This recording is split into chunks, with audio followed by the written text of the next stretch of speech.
Assalamualaikum warahmatullahi wabarakatuh. Saya akan memulai dengan sesi perkenalan dan kontrak belajar. Kenalan tentang setidaknya nama saja, lalu kemudian kenalan dengan materi apa, sebagian sudah disampaikan oleh Mbak Alisa.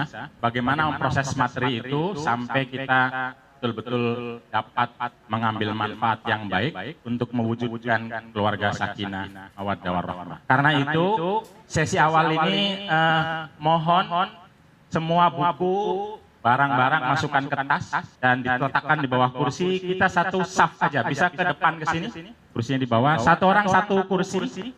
Coba usahakan kita dalam satu saf, karena biar sama-sama menatap, melihat wajah seluruh peserta. Kita akan bermain untuk menciptakan suasana yang akrab, komunikatif, dan riang. Namanya angin bertiup. Teknisnya adalah kalau saya bilang angin bertiup, maka teman-teman bilang ke saya bertiup kemana. Lalu saya akan bilang, misalnya bertiup pada orang yang pakai jam tangan. Maka yang pakai jam tangan harus berdiri, pindah tempat. Itu ya. Yang nggak dapat kursi berarti dia yang pagi-pagi sudah kalah pilkada. Itu ya. Kita mulai, kita coba. Nanti yang kalah berarti akan megang mic dan menyebutkan hal yang sama. Hal yang sama yaitu bertanya, angin bertiup, lalu Anda menjawab, bertiup kemana? Lalu silahkan baca tulisan di sini. Bertiup kepada orang yang baca di sini. Angin bertiup kepada mereka yang lahir di luar Jakarta.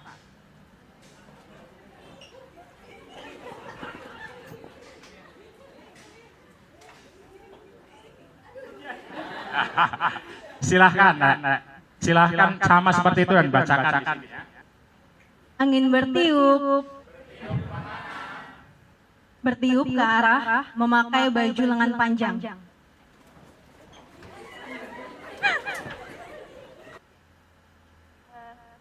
Angin bertiup, namanya berawal huruf konsonan. Namanya siapa? Iya.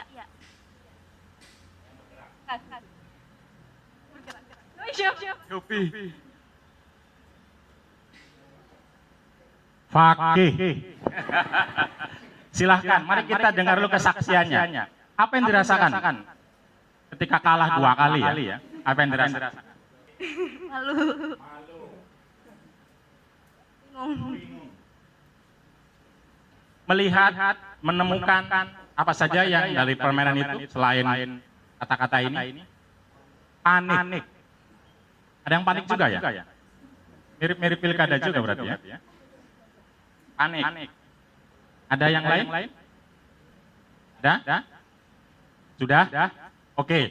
Setidaknya teman-teman sekalian ini ada 7 kata atau 7 perasaan yang kita alami selama permainan sekitar 5 menit. Dalam kehidupan perkawinan itu juga mirip. Akan ada kepanikan, akan ada kebingungan, akan ada malu. Mungkin lebih dari itu, tetapi pada saat yang sama juga ada sesuatu yang menuntut kita untuk selalu berinisiatif. Juga kita dituntut untuk cekatan dan jujur serta fokus. Ada nggak yang merasa senang atau gembira dengan permainan itu? Ada nggak? Ada. Mungkin gembira bisa kita tulis, atau kalau dalam konteks gerakan kita bermain-main untuk menciptakan sebuah suasana yang kita inginkan. Nah, dalam pernikahan juga hampir tidak jauh berbeda. Kita akan ada senang, akan ada gembira, akan ada permainan-permainan yang harus diciptakan jika kita ingin meneruskan kehidupan perkawinan. Mungkin di sisi lain juga akan lebih lagi, di mana bisa jadi kita akan mengalami persoalan-persoalan, bisa jadi marah, bisa jadi galau, mirip bingung tadi, dan lain-lain. Orang mengasumsikan hanya jomblo saja yang galau, tapi ternyata yang sudah pasangan juga bisa galau kuadrat. Karena tidak hanya tentang dirinya, tapi juga tentang pasangannya, mungkin tentang anak-anaknya. Nah, karena itu, pertanyaannya adalah, kehidupan ini termasuk perkawinan adalah seni mengelola agar supaya sisi-sisi positif ini bisa menjadi panduan untuk mengurangi, mengelola, dan meminimalisir sisi-sisi negatif. Nah, salah satunya kalau konteks perkawinan adalah dengan cara bimbingan ini. Tentu banyak, bisa dengan membaca, bisa dengan bertanya, melihat teladan.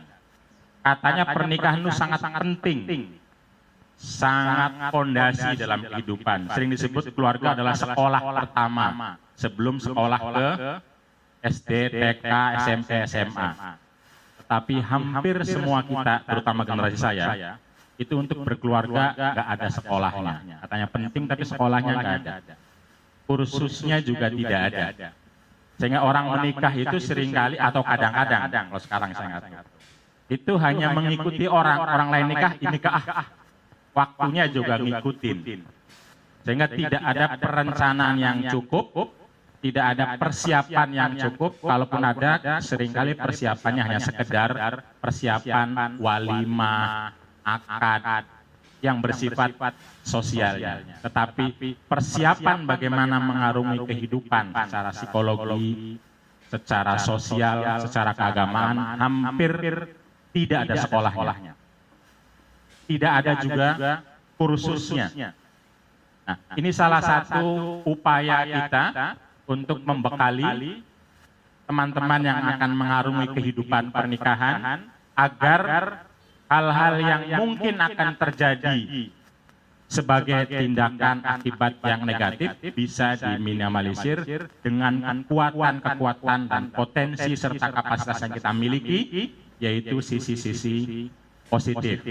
Nah, hari ini selama 2 hari ke depan kita akan mengelola materi yang sebagian sudah disampaikan oleh Mbak Alisa untuk bekal kita, bekal adik-adik, teman-teman sekalian dalam mewujudkan keluarga sakinah, mawaddah, warahmah. Karena biar tidak kembali ke kursi yang mungkin agak repot, bisa diskusi dua-dua, boleh ya? Boleh dibagikan? Kalau nyaman mau bertukar kursi, boleh, silahkan. Bertukar kursinya, kita akan diskusi 2 orang. Pertanyaannya adalah, coba diskusikan dalam 5 menit, paling banyak, tapi kalau sudah selesai juga boleh. 2 orang, untuk mendiskusikan 3 kunci ini dalam kehidupan perkawinan ke depan. Tentu tidak harus mulai dari problem, tapi biasanya katanya kalau orang sudah mengantisipasi problem, akan lebih siap ketika itu mengalami dan akan lebih bahagia ketika tidak mengalami, tentu saja. Karena itu ini pertanyaan saja, boleh juga mulai dari keinginan dalam berkeluarga. Ini konteksnya berkeluarga. Kira-kira problem apa yang biasa dihadapi oleh orang yang sudah atau mulai berkeluarga? Lalu problem itu diatasinya dengan pengetahuan apa menurut teman-teman sekalian. Jadi bimbingan kita ini tidak hanya pengetahuan, dikasih informasi, dikasih ilmu, diceramahin, tidak. Tapi juga keterampilan. Misalnya bagaimana berkomunikasi yang efektif antara suami istri, misalnya. Nah, sekarang coba identifikasi dalam 5 menit, kira-kira problem apa sih yang mungkin atau sudah dihadapi oleh sebuah keluarga yang baru mulai, mungkin 5 tahun, lalu untuk mengatasi atau untuk melampaui problem itu, kira-kira kita perlu pengetahuan apa? Atau perlu materi apa? Dan perlu keterampilan seperti apa? Silahkan.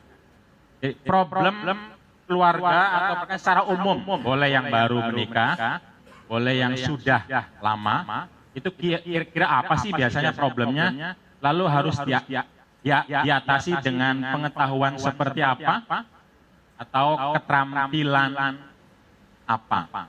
Ini sebenarnya tujuannya nanti untuk meminta kita kepada fasilitator untuk mengadakan pengetahuan dan keterampilan itu. Jadi, coba pikirkan apa yang mungkin jadi materi selama 2 hari ke depan. Itu tolong mengidentifikasi dalam kehidupan keluarga, itu biasanya apa sih problem yang dihadapi. Lalu untuk mengatasi problem itu kita perlu pengetahuan apa, maksudnya materi. Nah, di samping pengetahuan dan ilmu, tentu kita perlu keterampilan. Keterampilan itu kemampuannya, bukan pengetahuannya. Kemampuan melakukan apa. Oke, kita akan mulai 1 menit lagi, nggak apa-apa yang belum selesai juga. Nanti akan bersambung saja satu persatu untuk belajar bersama. Kita mulai ya. Oke, siapa yang menjadi relawan pertama? Apa problem yang biasa dihadapi sebuah keluarga, lalu perlu materi apa dan keterampilan apa? Siapa duluan?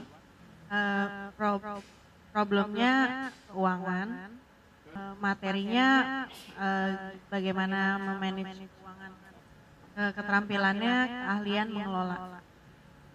Problemnya komunikasi.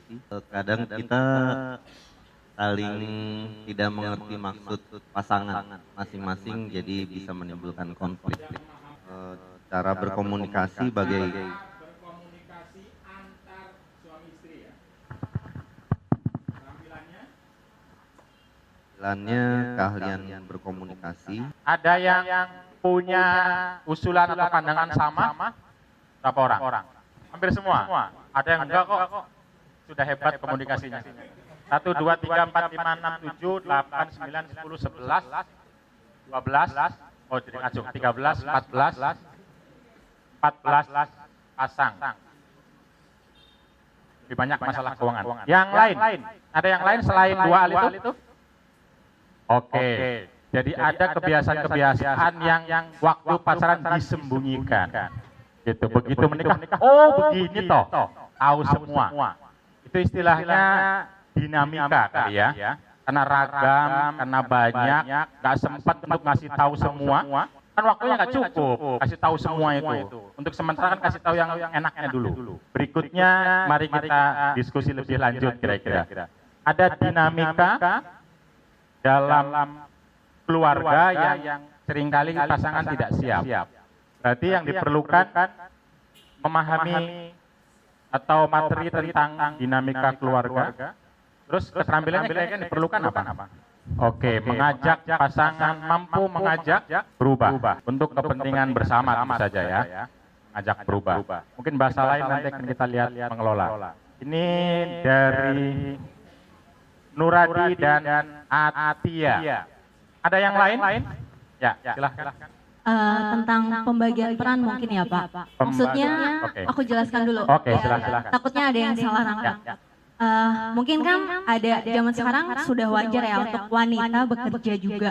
Nah, akhirnya gimana nih pembagian peran untuk menjaga dan mengatur rumah? Itu sih. Oke, problem bagaimana tidak paham, tidak menerima, tidak siap tentang pembagian peran antara suami istri. Itu kira-kira ya. Ketika dua belah pihak bekerja. Ketika dua belah pihak bekerja. Rumah siapa yang menanggung? Kira-kira begitu ya. Lalu ilmu yang diperlukan? Bantuin kalau misalnya nggak match. Oke, bantuin ilmu. Oke, silakan. Yang sudah disebutkan apa kira-kira? Kalau yang sudah disebutkan tentu komunikasi, parenting, kayak gitu kan. Apakah perlu pengetahuan tentang bagaimana Islam mengajarkan peran keluarga? Itu dari moral dan agama juga pastikan sudah ada ilmunya sendiri kan Pak? Oke, perlu Perlu ada pengetahuan itu. Oke, perlu itu. Berarti perlu pengetahuan tentang agama, dalam hal ini Islam ya, mengenai peran keluarga, terutama suami dan istri. Keterampilannya kira-kira apa? Kemauan untuk belajar tentunya dan nerima kalau mendengarkan lah Pak. Bisa saya tanya, saya lupa tadi bertanya. Paling tidak angkat tangan. Yang pertama tadi soal ketidaksiapan dengan dinamika keluarga. Ada berapa orang? Kelompok ya, kelompok. Coba. Ada berapa orang yang punya pandangan yang sama bahwa orang atau pasangan seringkali tidak siap dengan dinamika, lalu tidak mampu mengelolanya dengan baik. Ada berapa orang? 1, 2. Dinamika keluarga. 3, 4, sama 5 yang usul. Lalu soal pembagian peran dalam keluarga yang kadang tidak siap atau tidak tahu, termasuk dalam informasi mengenai agama, bagaimana sih agama mengatur hak dan kewajiban serta peran suami istri yang memungkinkan terjadinya atau munculnya sakinah mawaddah rahmah. 1, ada yang lain? Oke, selain soal keuangan, soal komunikasi, soal dinamika keluarga, soal pembagian peran dan fondasi dalam agama, ada yang lain? Problem perbedaan budaya dengan keluarga besar, Pak. Oh, keluarga besar ya. Jadi saya lihat kan kita dari pernikahan itu nggak cuma menyatukan dua insan, tapi menyatukan dua buah keluarga besar. Nah, kadang di situ juga antara saya dengan mertua di masa akan datang pasti ada yang nggak cocok gitu. Nah, kayak gitu, Pak. Oke. Kira-kira materinya apa namanya? Apakah kita bisa disebut namanya mengelola perbedaan atau mengelola konflik? Ya, Kalau sampai manajemen konflik itu ya. Karena perbedaan seringkali melahirkan konflik. Padahal bisa jadi seharusnya perbedaan melahirkan kekuatan untuk berbagi peran. Tapi nyatanya perbedaan dijadikan alasan untuk konflik. Mungkin kita sebut mengelola perbedaan dan konflik. Bisa yang bersifat personal, seperti yang disebutkan soal dinamika tadi. Bisa juga keluarga, mungkin juga sosial, ekonomi, strata, nanti belum lagi termasuk diantaranya pilihan nyekolahkan anak mana. Ya, dan bias. Ya. Emosi, Pak. Emosi. Maksudnya? Iya, kan kadang-kadang emosi itu sering muncul, Pak. Misalnya kalau lagi capek atau lagi sudah ngantuk atau lapar gitu, Pak. Nah, itu kan sering kali muncul emosi gitu atau sifatnya kemudian gitu. Jadi kalau emosi itu untuk materinya mungkin kita butuh psikologi, Pak. Psikologi. Emosi nanti salah satu bagian yang akan mempengaruhi kita dalam mengelola dinamika keluarga dengan berbagai problem, harapan, keinginan, dan tantangannya itu ya. Tetapi isu di keluarga selain keuangan, emosi, perbedaan budaya, ada nggak isu tentang anak? Itu kedua orang tua berbeda, lalu problem dan lain-lain. Ada ya? Kira-kira apa yang sudah disampaikan oleh teman-teman dalam diskusi kelompok tadi, itu sesungguhnya sudah sedikit banyak disiapkan. Nah, tinggal tolong dipastikan kalau sekarang ada angan-angan ditulis. Angan-angan itu, kebutuhan itu, kalau tidak ada dalam materi, angkat tangan, minta. Jadi kita sekarang lagi mulai sampai jam tentang perkenalan sedikit tentang materi dan kontrak belajar. Nanti kita lakukan kontrak belajar. Berikutnya adalah bagaimana sih kita membangun fondasi keluarga sehingga peran-peran itu sudah bisa dipahami sejak awal. Bahwa kita akan berbagi peran, tidak mungkin akan satu orang melakukan satu peran saja, yang lain tidak melakukan apa-apa. Harus berbagi, tapi dengan konteks pemahaman keislaman. Jadi ini sudah muncul harapan yang tadi disampaikan. Lalu sesi siangnya ada 2. Bagaimana mengelola dinamika pernikahan. Dinamika itu tantangan, harapan, komunikasi masuk di situ, perbedaan-perbedaan akan masuk di situ. Bahwa dalam pernikahan itu tidak semuanya senang, tidak semuanya sengsara. Bagaimana mengelolanya itu? Istilahnya Gusmus itu bojomu iku menuso, bukan malaikat yang benar terus, bukan setan yang salah terus. Ada benarnya, ada salahnya. Kadang-kadang problemnya kita pengen pasangan kita benar terus, tapi membiarkan kita yang salah terus. Nah, ini yang perlu dikelola dinamika pernikahan. Berikutnya adalah kebutuhan itu bagaimana sih mengelolanya? Salah satunya keuangan. Cuma kebutuhan keluarga nanti tidak hanya keuangan.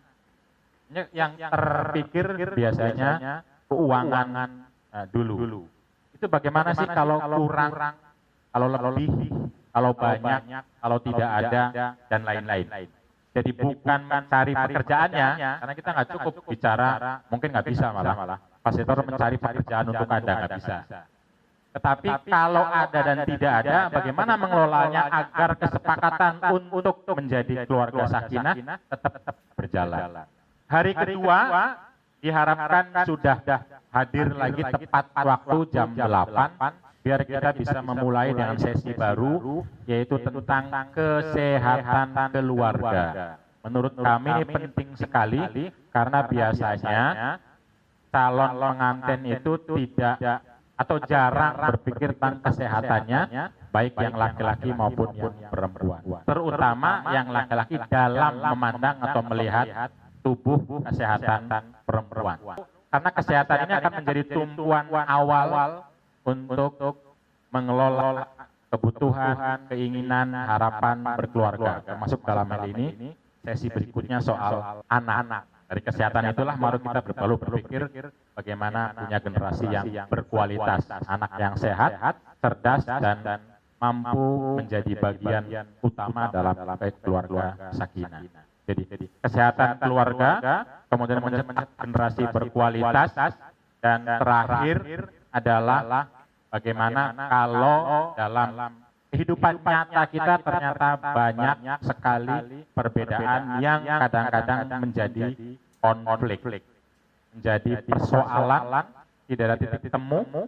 Itu bagaimana yang mengelolanya, bagaimana ilmu psikologinya, bagaimana mengkomunikasikannya, bagaimana menyampaikannya, bagaimana memahaminya. Nanti kan ada ilmu tentang pentingnya memahami sebelum dipahami. Kita kadang-kadang ilmunya tahu, pahami dulu dong. Tapi caranya gimana kita tidak tahu. Nah, cara memahami dulu sebelum dipahami, kita kan sering ngomong dulu, mau, itu kan minta dipahami. Saya pengen ini dong, itu artinya kita pengen dipahami. Tapi bagaimana memahami dengan pasangannya, kadang kita nggak tahu caranya. Pengennya pasangan kita paham sendiri apa yang kita inginkan, tanpa ngomong, saya pengen bunga, saya pengen hadiah, saya pengen dibikinkan teh. Itu nggak ngomong pengennya, nggak usah ngomong. Begitu masuk rumah, seperti dalam film-film sci-fi itu. Padahal kita tahu, seperti kita bilang tadi, suami istri kita bukan dukun, bukan paranormal. Sampaikan apa yang diinginkan. Nah, ada ilmunya nanti dan juga ada keterampilannya. Teman-teman sekalian kan dilatih oleh Mbak Alisa bagaimana cara menyampaikan sesuatu sehingga pasangan itu lalu paham apa yang engkau atau kamu inginkan. Jadi bukan diem aja senyum, harus ngerti dong, saya udah senyum. Mau apa sih senyum itu? Kan nggak tahu kadang-kadang. Nah, itu ada bagaimana mengelola konflik dan tantangan berkeluarga. Kira-kira itu sebagian besar materi 2 hari ini. Terakhir akan ditutup tentang evaluasi, yaitu post test. Pretestnya sudah ada.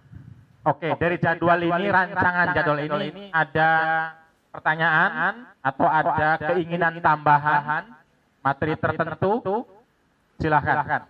Saya mengasumsikan sakinah adalah pertemuan antara satu pihak pasangan dengan pihak yang lain, yaitu suami istri, sehingga tepuknya adalah 1 begini, 2 begini, 3-nya begini.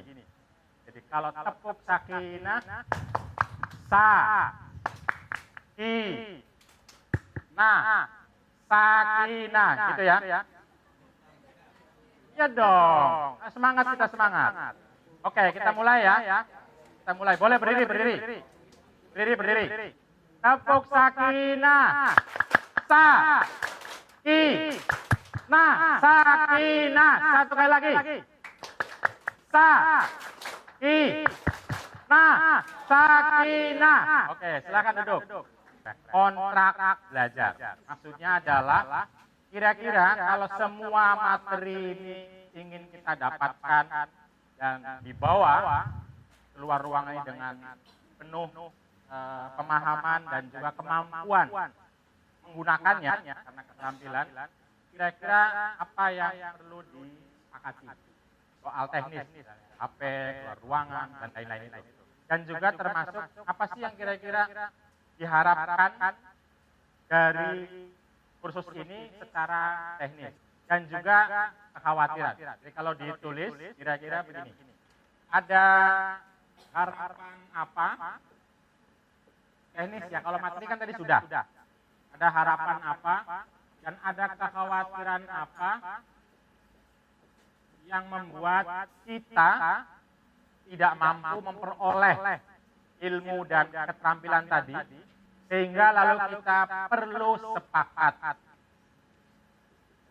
Hal-hal teknis di ruangan ini, minumnya kurang. Panitia dengarkan, minum kurang. Saya kira itu kekhawatiran kali ya kalau minum kurang. Kalau harapan kan minum tambah. Khawatirannya kurang minum. Nanti dehidrasi. Wah, konsumsinya jangan gorengan. Kita mau menikah tidak ingin jerawatnya banyak. Soal waktu, tadi ada satu soal keinginan untuk lebih cepat. Nanti saya akan komunikasikan. Pegang unggah sama HP silent. Oke, HP silent. Cara bertanya, berkomunikasi mau nunggu fasilitator selesai atau kapanpun. Kalau kapanpun berarti tolong kasih aba-aba. Yang perlu bertanya atau berpendapat langsung angkat tangan.